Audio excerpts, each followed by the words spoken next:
Hey guys, welcome back to another amazing, awesome interview. One that I think I'm going to, well, I enjoy all of them, right? But Barrie here is special, right? Baz the Bard, as most of you may know him as. Barrie is very old friend now in terms of the tabletop scene, card game scene, and even the community content thing. All of this couldn't have been done. You're looking at the two OGs of all the Fantasy Flight games, basically. Barrie, but we've both gone on our own journey throughout Flesh and Blood. But Barrie, dude, it's amazing to have you dedicated on this. How are you? Yeah, I'm really good. I was really honoured that you invited me on for a chat. To see how things were going. It was a matter of time. It was a matter of time. It's like old times. The last time you interviewed me, the Tesco man got in the way. Oh, that was brilliant. You got a spare few minutes for a quick chat? Yeah, all right. And then Tesco man's here. All right, see you later. Yeah, it was when your daughter burst in and goes, Tesco man's here. Boom, ba ding, dong, ding, ding, ding. It's like, you joking? But he's already been today, so it's fine. Right, that's all right. When we were setting this up, P went, Tesco's is coming. I was like, really? We're gonna have that fiasco again. So, Barrie, let's talk about what got you into what got you into all of doing content. Content. Well, that's quite a long story. Well, that's what we're here for. Yeah. Okay. So basically, a bit of a sad note. What got me into it was my dad died through pancreatic cancer. Me and my brother decided to set up a independent tournament event company, basically, so we would have something to do together. And that worked out really well. We were helping out local stores for games that they not necessarily had the time to support. So we did Guardians of Tyr, mate. Guardians of Tyr, indeed. Classic. Yeah. And I know, I mean, we didn't really know each other. You walked into the shop and I was like, no, actually, you're a local guy. You walked into the club. I remember when the club was, a year old, not even that. And we were in this dusty little pub in the back with no lights. And then the shadiest place ever. I was just like, "You sure there's a wargaming place?" I thought I'm not gonna escape here with a shirt on my back. And I remember, I remember you walking in saying, "Hi, I'm Barrie. I'm planning on doing some tournaments in the local scene." And I think it really kicked off with War Machine, didn't it? Yeah, War Machine was the first one we did. Yeah, War Machine. I concentrated on War Machine, and my brother concentrated on Star Wars X-Wing.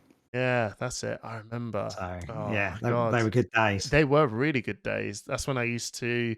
It was the classic show up to a War Machine event, hungover, and somehow do all right. Yeah. How did your prep go, Hamish? Man, I'm steaming. Yeah. Let's go. Christ, that's when I was in my young 20s. Then, jeez. So you did Guardians of Tyr for a bit. That was really successful locally. Yeah, we did. Yeah. I mean, the War Machine one was good. We got people from all around the country coming to us. Obviously, it was a small place, so with maximum players we could get was 16, but it was good. The X-Wing obviously was a lot more popular. X-Wing at the time was growing. It was crazy figures. Like you were getting, it got up to 300 players for a nationals for which was the highest through any country. Yeah. Because America was too split really to have that size tournament. But when the thing is, like when I started covering more FFG games, I mean, you were into it, Netrunner. We did 40k Conquest, Legend of the Five Rings. We all tried to cover these. We had another guy who worked with us called Daniel. He did Game of Thrones. We tried to cover as much as possible. So, but it was good. The local community for the card games was absolutely amazing. I mean, you were a driving force for Netrunner in our area. Yeah, you had a massive amount of players, and that's what really took the club off. Yeah, that propelled the club from being just a tabletop game at the time into just basically showing that we can actually provide more than just tabletop games. You know, there's actually a bigger scene, more than just throwing out Warhammer models and War Machine and stuff. Yeah, and you were getting more players than like the tabletop. You know, it was split into two rooms, didn't it? In the end, you had the card game room and the tabletop room, and there was more players in the card room than there was for tabletop in the end. Weekly 16 players. It was pretty like that's living the dream. I'd say when it comes to any even local stores now, if you could just grab 16 players per week, slam in a game. I mean, that's even for Flesh and Blood. Any game that's good going. Yeah, but it's good, isn't it? Four round tournament, brilliant in the evening. Smash that, done, brilliant. Everyone's having a good laugh. But because the tournaments are doing so well, me and my brother were like, well, what do we do? You know, how do we take this further? And we were like, okay, well, why don't we record a game? You know, and it was like, okay, I'll grab a GoPro, you know, I'll record it. And then my brother was like, well, okay, now it's recorded. What do we do? And I was like, okay, I suppose I better learn a bit of video editing. It's just like, I've opened the box here and it's sort of like, you know, it's getting deeper. But that's when we started doing, well, I mean, we formed our podcast for 40K Conquest. We did that. We did. I'm trying to think how it started before that. Didn't we do, because I was doing some video editing for Guardians of Tyr for Netrunner. Yeah. And then 40K was when we teamed up. Yeah. Yeah. And we then went, okay. And when we started doing it was basically all about recording games, wasn't it? Like, it wasn't about us talking. We were just, we wanted to just showcase gameplays and just do the commentary and gameplay. Yeah, I mean, I was recording one night at the club and then sending it to a guy called Mitch, and he used to run a YouTube channel called Hive Tyrant. So I used to send it to him. Mitch. Yeah, and then I was just like, well, okay, we could actually do this. Yeah, you know, and then we started doing it, and then that became the podcast, and there was three of us doing the podcast, and it was just like, I remember you put some crazy videos out that took you like 4 days to edit. I think we realized that actually doing gameplay stuff is actually really fun, but like, I mean, Christ, now I wouldn't, like, the amount of stuff that we put in to make this work. We kind of just then went, let me just talk. Like, that's the bit we like. And then that's when we it's like we discovered podcasting for the first time. Like, this is a crazy idea. Why didn't no one do this? Like, literally everyone does this. Yeah, we weren't with the cool kids. No. Yeah, and then we went into podcasting, didn't we? For 40K. That was really fun. It was really good until you know, it died. 40K died. FFG basically lost the license, and then basically that game died overnight. And it was like, oh, what do we do? Yeah. Oh, by the way, FFG have got a new game. It's called Legend of the Five Rings. Yeah. Okay, know nothing about it. Should we just do a podcast anyway? Yeah, that's what we were hitting the ground running on that, weren't we? We were like, we are going to do a podcast to a game we don't even know we would like. this might be good, but we were so desperate to play like a new game, and Fantasy Flight were making what the hell were they called again? Living card games, weren't they? LCGs. That's it. Yeah. So when there was a new LCG coming out, it was like the new fad, wasn't it? Like, this is the new thing to jump in on. So you and Pedge. Sorry, Pedge. I had oh god, I feel awful now. So Pedge was one of the best players in the UK for 40K Conquest. Yeah, he was really, really good. Really switched on. Him and Varun was just like they were on another level for those games. Yeah. And then we went, right, we're gonna make a podcast, and we did. And then it kind of just went down. Oh, right. Well, now we've, you know, when you got invaded, now I'm getting invaded. The kids, mate. So, my cat will pop across in a moment. Yeah, standard Barrie cat. So, and then we basically just did all that, and we kind of split off from doing stuff for ages. Oh no, what was it? It was I split off from doing stuff when you kind of fell out of and that's right. That was because I basically, it got to the point where I said we should stop trying to make which, by the way, clearly haven't thought this through too much for Push the Point, but it's working out great. Thank you. But I said we should stop just making like a content specific for a game. Wouldn't it just be much better to just be you're the brand, just you be the brand, and that's when I made the Satcast, and I thought I'm going to use just be me, and I will just pull on whoever I want to pull on to do chats and stuff, and that's when I think that was when we kind of parted ways since then, which was not, it wasn't, now I say it like that, it wasn't unamicable. I don't know why it came around to that. No, it was just a natural evolution of, it kind of like it kind of just petered out, didn't it? We're just like, I think we've kind of done everything that we wanted to do at that time. It wasn't like any of us left going, oh my God, he's left me in the lurch or anything like that. It was just like, it's just a natural end. Yeah. Yeah. We were just like, okay, we're just, we've gone in two totally separate directions. You started streaming Champions and you were fantastic on it. And it was just like, okay, I'm going to watch, I'm going to watch Twitch. I'm going to watch, you do it. And, the avenues that opened up for you was really good. And then I went I kind of stayed on the same vein, didn't I? I was like, Yes. okay, I'll go to these official tournaments. I'll record their games. Yeah. I literally became the official videographer of their card system for the UK. It was it was a bit crazy. In the end, Play Fusion had bought 2 more cameras. They were recording games. I was recording games, and they were sending me the footage to post up to do for their tournament. So I was just like, I was doing commentary on their games. I had everything for the top 8. It was just like, there she is. Oh, there she is. It was amazing. It was just like brilliant. And then all of a sudden, Play Fusion just went. Yeah, I know. But it's I think it's kind of cool, isn't it? Because we both just we were supporting each other what we were doing.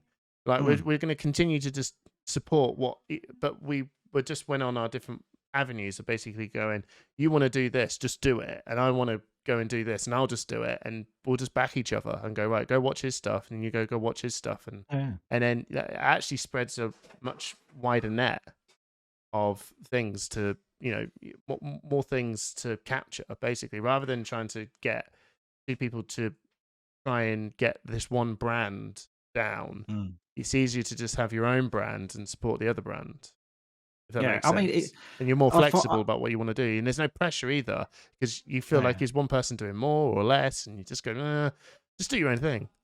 Yeah, but you can bounce ideas off each other. I mean, the amount of times I've gone, what do you think of this? Yeah. What do you think of that? You know, and you're straight away my sounding board. It's just like, right, okay, I've kind of got this going on. What do you think? Yeah, no, same. It just basically goes. It's gone both ways. I think I've definitely picked your brain for this on a couple of occasions over certain. What about this idea? Should I move it here and stuff like that? Yeah.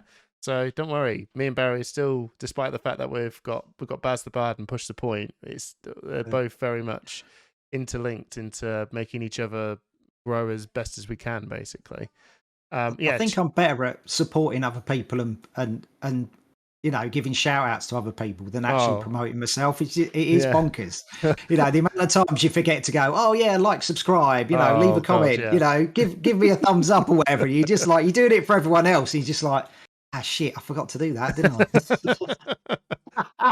So we're here now in the present, right? So we've that's our, basically, as you could probably tell, mine and Barry's journey has been pretty much gone hand in hand throughout all of the games. We've been on the same games as well. So every time there's a game me and you are on, I know for a fact you're going to be the guy that's getting the games down.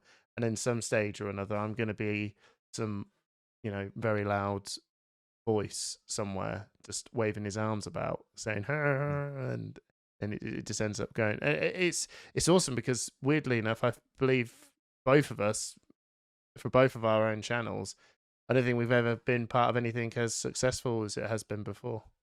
No, but the weird thing was during lockdown, you came up to me and you were like, "Are you going to play Flesh and Blood?" And I was like, "I've not even heard of it." And then Mike, Mike, as a sort of like, lockdown was released a bit and you could go around someone's house into their garden. Mike turned around and he goes, I bought a Katsu deck for you because I know you like ninjas and samurais. So I was like, okay, all right, I'll try it. It was probably the worst demo I've ever had in my life. It was just, it was flipping awful. And I just went, why would I ever play this game? It's just like ridiculous. When you play Katsu versus Dorinthia as your first ever game and you're playing Katsu and you're just like, yeah, I mean, I got punished severely. I didn't know what card I was trying to combo with, what to trigger with Katsu to, pick the next combo line. And I was like, well, every time I block, I'm getting punished. Every time I don't block, I'm getting punished. I just went, what's up with this game? You contacted me about 2 weeks later and you're just like, Flesh and Blood, Baz, are you going to play it? And I was like, I was still in the mindset of, why would I ever play this game? You came round, we had a conversation on my driveway, and then we played on TTS. And then after that game, I was like, oh, I actually get how to play it now. Yeah. I remember literally really being on your drive. I felt like a bit of a Flesh and Blood salesman. I don't know. I was pretty convinced that you were not gonna play this game. You feel because when it was basically the champions was, I mean, what, third game now, or maybe your second? I don't know. But for me, it was like my third or fourth even card game that just died on you, and you're like, I can't. Yeah. And this is another. This is just going to be another one, right? Another one. But it was good fun. I went, look, at the end of the day, it's just actually really good fun. And then, now you're on. So fast forward from there, what made you become Baz the Bard? I wanted to create a bit of, continue the content that I've done for other games. When I got into it, you were like, are you going to do content? Are you going to make alt art cards? Because this is what you did for every other thing. It's like, Barry's into it now. He's going to do this. Yeah. I was going to continue under Guardians of Tyr, and I was just like, well, I'm kind of like, I've kind of done that now. I've kind of done that. I want to break away from all the other games, and I want to see what I can literally do by myself. And seeing what you've done with sort of like, the Satcast and stuff like that, I was just like, okay, I need a new site. I need a new page. I need be your own brand.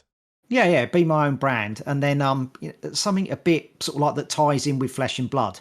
And it was sort of like to come up with some names. I bounced them off Mike and he went, that sounds like a porno name. Some of the stuff I was coming up with. And I was like, yeah. Do you remember any? Do you remember any? No, I need to hear it. I'm going to say no. Oh, come on. I need to hear it. Come on. I need to hear some exclusive Baz the Bard names. One of them was the Silver Fox, and it was just like that doesn't. I was just like, yeah, okay, I get it.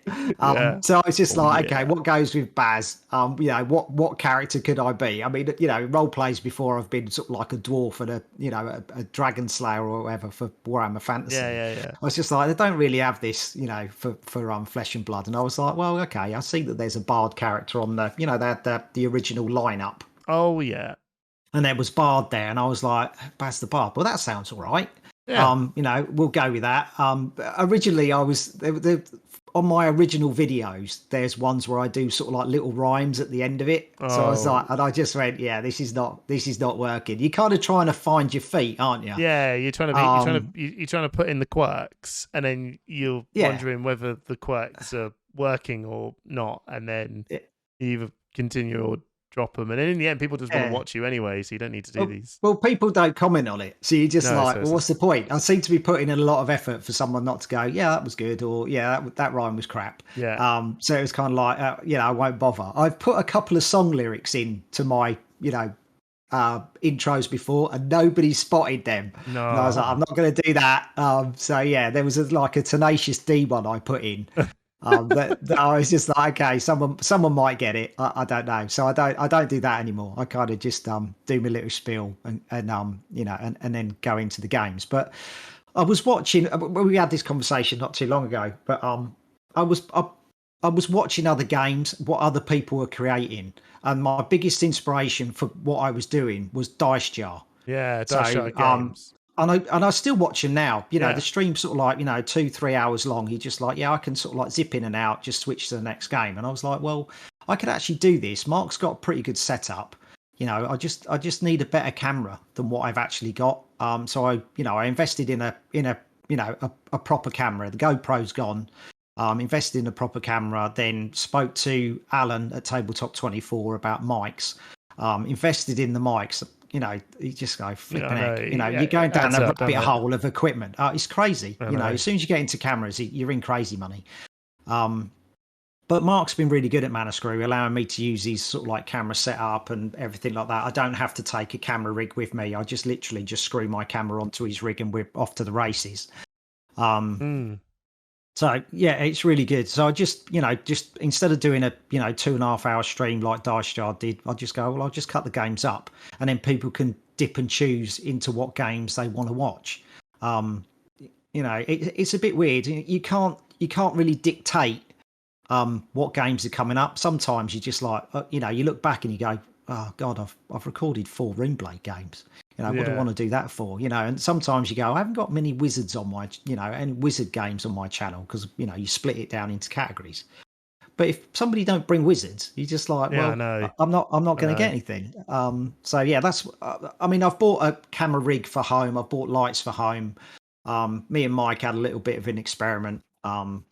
So it's something that can be on the back burner, but that was I'll be keen to come jam some games. I've just got a new Icelander deck, so there you go. You got a wizard.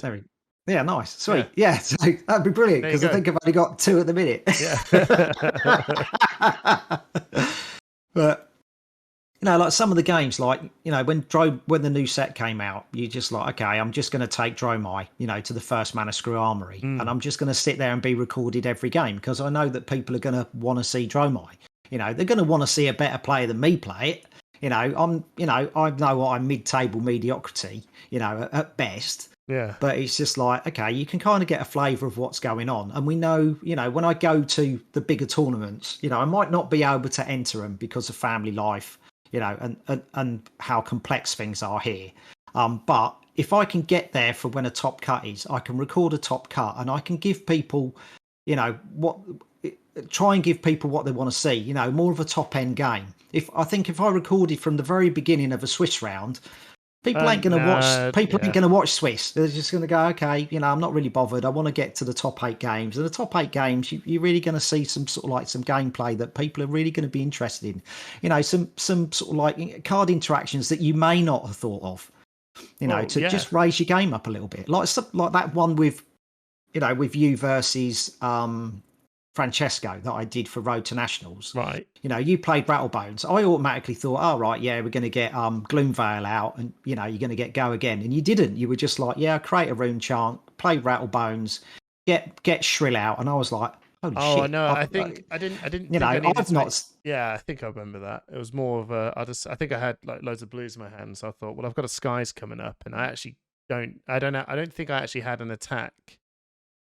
A really good attack in hand, so I was like, well, there's no point just grabbing like a Gloomvale. I might as well just play the Skies, pitch that out, and actually, I think his health was quite low, and just do another big go over turn. I think I actually probably had a card to extend the turn, so I don't need to make 2 weenie ones. I could just anyway. Don't matter. That was muscle memory, and from games that I've seen, it's just like the play pattern is normally Rattlebones, Gloomvale. Continuing to sword. And it normally is. Yeah. But like to see you play that way, I've never seen it played. I'm probably not the only one. Top end players have probably seen that play to go, yeah, it's a really good play. Well done, Hamish. And other players are going, fuck me up. You thought out the box there. I've not thought about that one before because, I just go with the standard play pattern. Yeah. But it's like capturing gems. When we say about Simon Denning's game in that RTN that's a game to watch. That's a game. You know what I mean? That ending is amazing. I've never seen something like that before. And everyone was talking about at the end, just going, Jesus Christ! The end to that game was fantastic. Yeah. And the few people that have watched it, they have commented, go, oh, that game was amazing. But when you look at the thumbnails and go, oh, it's Viceroy versus Briar, why would I watch that game? I want to watch. Yeah. It's a hard one. It is a very hard one to just try and actually capture someone to click on your thing. You know what I mean? Yeah. I think it's just Simon's names. Yeah, Simon does some amazing games. Like Simon I recorded at Bash and he was against John Ho. and he was Right. playing Katsu versus Prism. John Ho came in with a Phantasm card. I can't remember what it was. Might have been an erudition or something like that. No, I but think it was a Surgeon Strike, so it had strength 5. no. He had to. He was trying to pop it, wasn't he? Yeah. So he was just like, yeah. So yeah, he played double Art of War, didn't he, to make it so it was, and you should have seen like everyone around the room. You were holding your head, going, "Oh my god!" And everyone else was going, "What just happened there?" It was just like, "Oh, what? You can't believe what they see." But it's just like to be able to record a gem like that. And to try and raise everybody up. And we've seen the UK has raised their gameplay since Nationals. Yeah, we've had an influx of really good players like Jamie Faulkner. Holy shit. Monster. That guy is absolutely fire. You're going to record a good game when Jamie's playing. And Buggerlugs, when he recorded at Rule Zero, when he recorded that final, was just fantastic. Absolutely. You just see we're now I think it's important that people like you and Buggerlugs and Tabletop 24, everyone that sits down and goes, right, we're going to record games, is like it's very important to use that to actually capture the scene of what's going on in our area. So and I don't really think that anyone's doing it better than yourself, and it's but there's you're capturing definitely what's going on in Northampton, and it's really exciting to hear that when Baz the Bard is in town, right, when there's an event on and Baz the Bard shows up with his camera, you got the one guy that's absolutely dedicated to can show up and actually just his whole thing is to make sure that these really good games are captured, and everyone can do it, right? And there are some people that do, but the commitment levels that I've seen you go at it, which literally doesn't surprise me at all, because we both know how each other go. Once you're in, you're in, right? There's no letting off the accelerator. You can't. The thing is, once you decide that you're going to do content, you're doing content. Like I create more content now than I actually have time to play. Like this week, if we look at sort of like the UK meta report. Let's go on to that. Let's move on to that. Yeah. So UK meta report. So Saturday, I'm just scanning Discord. Okay, that is all I'm doing. He's just like, I was at happy. But the thing is, like, it's really bad. Now my daughter's got a phone. She's just like, oh, well, Dad's on the phone all the time. Why can't I go on the phone? I know, my son's on the phone as well, and you're like, it's the same thing. You tell me off, and here's you. But you're trying to say, you're kind of going, I'm working. You know what I mean? You're just I'm networking, son. I'm networking. But you're just there going, well, it kind of does turn into a job, but it's a job you're not getting paid for. But it's a job that you actually really like doing. Your hobbies now. I can do this. You know what I mean? So like UK meta report came about because I was looking at LSS's global meta. And amazing figures, the stuff that they are able to pull, and the guys that are going through all that data and being able to disseminate it and give it out is amazing. It is. But it means very little when I look at UK. You look at the global thing, which is really good if you go to a pro tour, and you go into a call-in, is fantastic because you need those figures because you're pulling in from, other countries like, Madrid, France, Spain, France, USA, wherever you're coming from. But, we've seen sort of like, in the UK, we used to joke, Starvo's up north, Prism's down south. That's what Players' Consensus was. But there was no real showing of, was that true? It was kind of like a feeling that everybody got, and it was like, well, okay, I could do this. I just need to scan Discord, and then hopefully people post what the meta is, what the makeup of each tournament is, what players get through to the top eights. It was kind of there, and for me asking, I was just like, am I really? Are people really going to jump on board this? Are they just going to go? I can't be asked to supply that information because what do you want it for? But what I mean, I can't thank the UK community enough. I asked for it just go, okay, let's see what I could do with this, just to see if I could get that information. And like, now people are messaging me directly with those answers. I've had the judging team sort of like jump on board, like James Armstrong and Mark Quarmby have been absolutely amazing. They're either taking screenshots of Gem or they've written it down as a tally chart. Liam Canning's one was really good that I got last week. Fantastic. But even sort of like I wasn't expecting the Irish community to jump on board, and Evil GM. I don't actually know his real name, but he just went, "Hey, I have this Irish one," and I was like, "This is," it's sort of like you start getting information that you were just like, "I can't believe I'm actually getting this," and now I've actually got to try and do it justice to, because everybody's, giving me it. Yeah, because someone's actually turned up and and dedicated their time to correlate it all together and put it into a package, into a video for us to watch each week and go, right, okay. And you're totally right. Like I think when you look at the global one, you can see a trend. And I think the trend doesn't it never does feel too far away from where you are. It might be a little bit like, I don't think it's that much, but it's also the same. You do see the same names and you're kind of like, okay. So the global thing is kind of moving in line a bit with each other. But when you actually watch your stuff and you break down what's going on in the UK, it's actually really fascinating to see the areas of the UK and what their trends are. Like we all say that Prism basically Prism, and maybe we can throw a Dromar in there now, is a southern popular hero, right? So the Londoners and everyone down south really, really do love it. And we talk about that on Discord, that, all the all these people that are playing and, you hear about the tournament records and they seem to like Prism. But when you actually see it, all comes through, you actually like, oh Christ, they really do. And, if you're going to go to an event down south, you can actually have that feeling of, well, that Prism and Dromar is going to really be about. And then when you start going into the Midlands, well, in this season specifically, the Midlands seem to love their Rune Blades.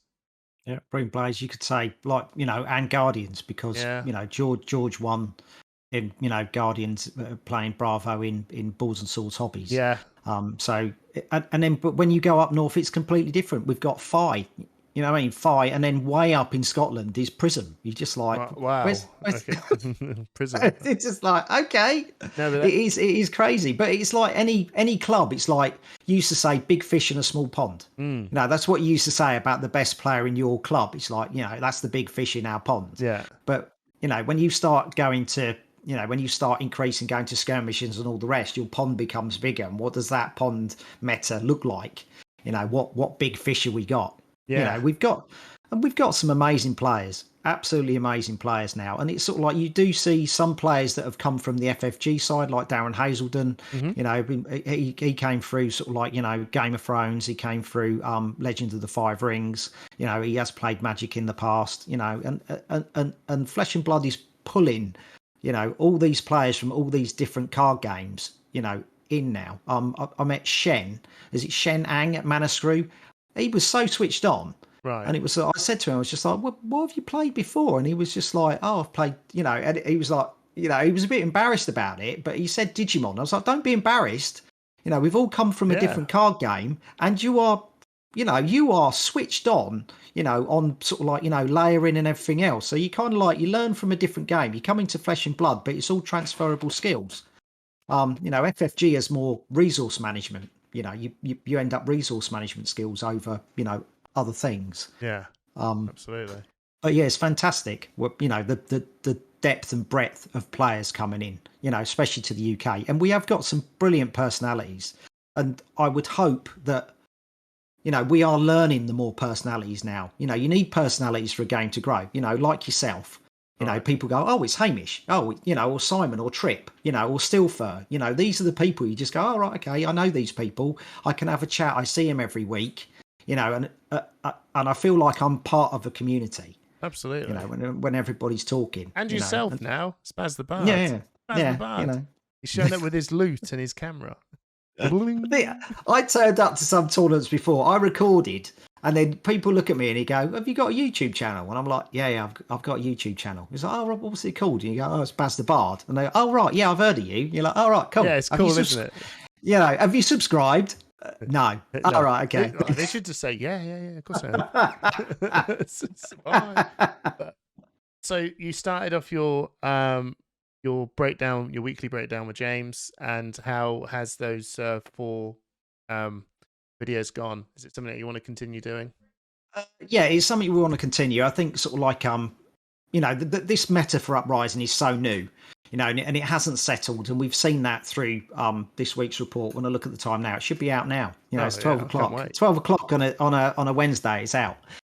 So yeah, I think we're getting better. The audio is an issue, but overall, I'm trying to include as much information as possible. Like when I spoke to you, when I did all the winners for the Oh, I CC love and that. the I draft. love that. And then I just went, and then I combined them together to find out, who is Oh, anybody loved double it. one or any, and you were like, oh, I had a piece of paper ready to write down all the names to Oh, see you if I done could it. find any, and I'd already covered that. Oh, it's just like this this Um, this guy. This guy has got it all sorted.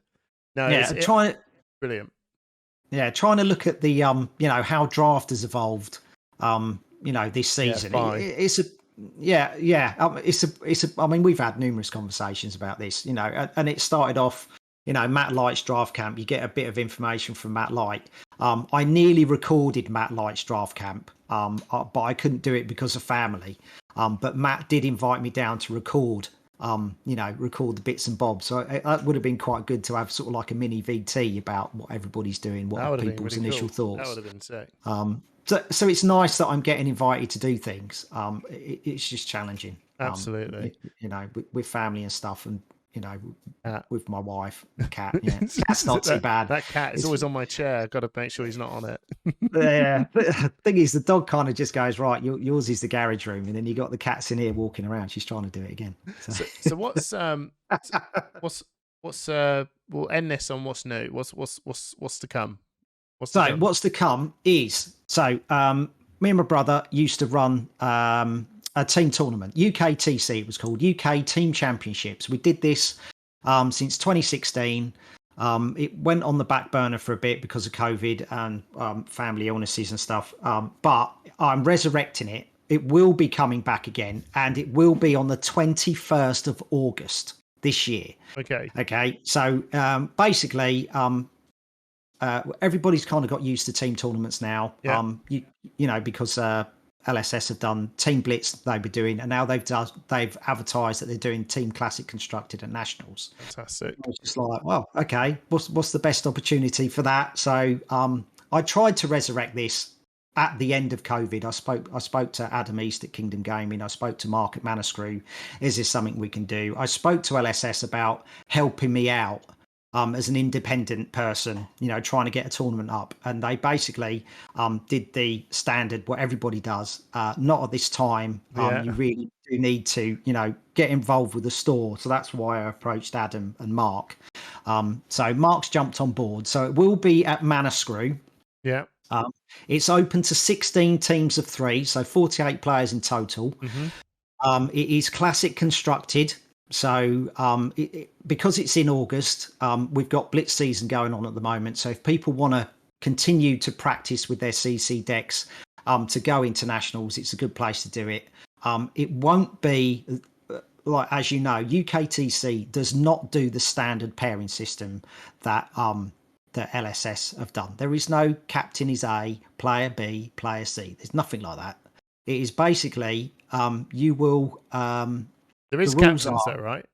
You will have a team captain, yeah, because they will make decisions. Yeah. Okay, but essentially what will happen is every player takes an 80 card deck. You cannot duplicate heroes. Okay, so your team total deck, your team card total is 240 if every player takes 80 cards. Yeah.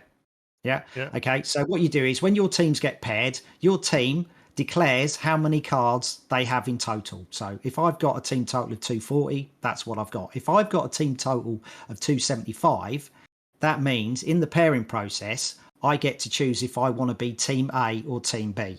Okay.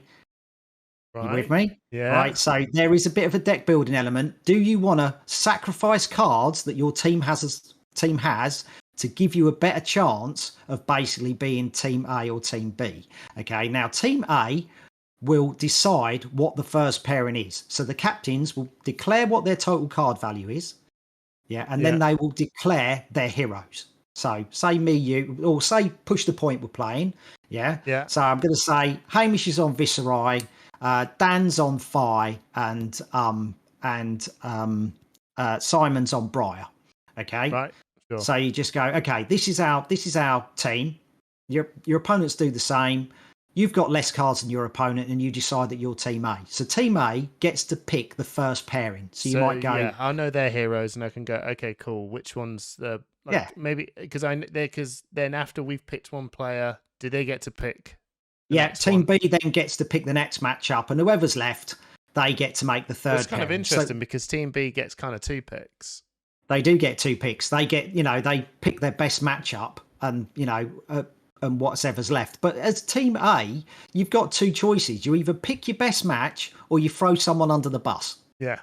You just go, we can't win that game, so we'll just get rid of, I'm going to say for intents purposes. We'll make sure that the Olden player doesn't get paired up to the Prison player. Yeah. But this is the thing. When we played it with X-Wing, we had over 156 players playing X-Wing, which was the biggest independent tournament. Was it 156 players or teams? No, it was 156 players. Oh, right. We had. Yeah. So, but it was the biggest independent tournament that was ever run in the world. When you were getting 300 for the UK Nationals, we were doing half those numbers. We weren't allocated to a shop. It was completely off me and my brother's back, running these. Yeah. And sort of like funding it.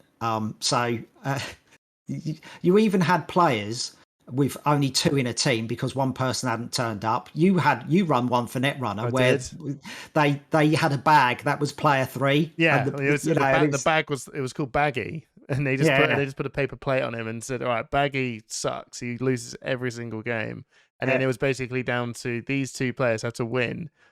They basically just cannot lose. Not one of them can lose, because if one of them loses, that's it. Your whole team's out. Yeah. Done. And we've had it with X-Wing, where one guy has played 2 games simultaneously.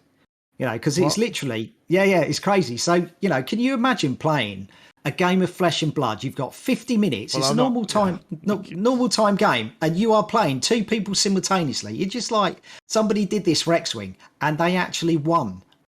Their games. They didn't lose their games. They won their games. It was just like, it was bonkers. But oh my God. It is more. Thing is, the UKTC is about bringing communities in, and this is basically what I love to do. I love to bring communities in. I love to big up players, and just support UK as a whole. Absolutely, and this sort of like encapsulates it all. Basically, what I'm all about and what I want to do. So James Armstrong is going to be reffing. He's going to be judging. I reached out to James and to Mark, the head judge of nationals. Yes, he's going to be. There's some good, fair, tight ruling going on. Yeah, indeed. So, I messaged both Mark and James. I just went, look, this is what I want to do. Is there any chance that you can support me, in this? And they come back and said yes straight away. James is available. Mark, he might be down. He might be bringing a team. So, you know what I mean? It's just like I can't say how thankful I am to everyone for jumping on board. I don't think I'm a massive personality for Fab. I'm not a great player. I don't, people don't flock to me and go, oh, what deck shall I play? How shall I play it? I'm not that kind of person. I just want people to play the game and to get involved. Absolutely. It will be a really good crack. Prize wise, obviously the people, it is dependent on people who enter. Okay. It is basically, I will take the pool of money and I will go to Mark and I will go, Mark, what can I buy for all this? And I will try and get some really good stuff. If people want to, if there's other stores watching, if you want to, donate prizes to this UKTC, please get in contact with me at bazthebard@gmail.com. I will make sure you get a shout out, and, whether or not you want to do it as a roulette wheel, random prizes, whatever you want to do, I will support you in your endeavour to, to promote your shop and to help me promote UKTC. There will be fastest class prizes. So this is always a good one. Oh, yeah. So if it is not on talents, it's solely on class. So, brutes, ninjas, warriors, guardians. If you get, it'll be every round. So if you win, and you absolutely smash your opponent in like 20 minutes, just stick your hand up and go 1, and then we'll record your time. And at the end of it, everybody, you might get a couple more boosters. Just to say, yeah, brilliant. If I had more time, because there's only like 4 weeks to go, what I've done before is I've had trophies made for fastest class wins. I have made all art cards before, but I'm kind of like, I'm a bit, time is a bit precious. Yeah. I'm going to try and do team dog tags for everybody, but there is a deadline for that. If you have entered by the 14th of August, this is the deadline. If you've entered by the 14th of August, I will get a team dog tag made for you as a memento for entering. So I remember them. Yeah, I've still got mine. I've still got my Netrunner one. Yeah, but the thing is, when we run it for X-Wing and all the other games, like I did first player tokens for 40k Conquest, and someone took it to Worlds, and you see the first player token on the World stream, you're like, oh my god, someone's got that. Yeah. Or they have a whole keyring full of the dog tags that we've done for UKTC. It is a really nice memento just to say I was with my mates playing, and it's just like that was one of the best experiences, for playing Flesh and Blood. You're not playing against your mates, you're playing with your mates. That is the difference. That's it. Wow, cool. That literally sounds so exciting. It's going to be awesome. Oh, mate. Right. So on that, I am going to wrap it up from here. So Barrie, Christ, it feels like a long time since we've done this. I remember I was the frontman talker, ad libber, and then you were the what people will probably know as the Simon. You were the man with the notes. You were the guy that basically went, okay, this is what we're going to talk about. This is what we're going to do. And then I'm basically the clown that went, ha, ha, ha, ha. Nothing's changed too much. It's just now Simon. But man, God, it feels so awesome to get you back on and just chat, man. It's really cool.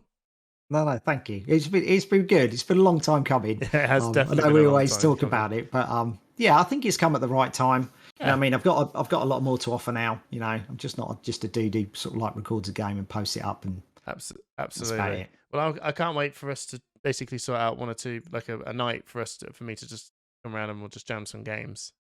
Yeah, totally. Yeah, I've got the recording set up, so the space is a bit tight in the garage room, but we'll get it sorted. Right. Well, on that, catch you later, everyone. Thank you.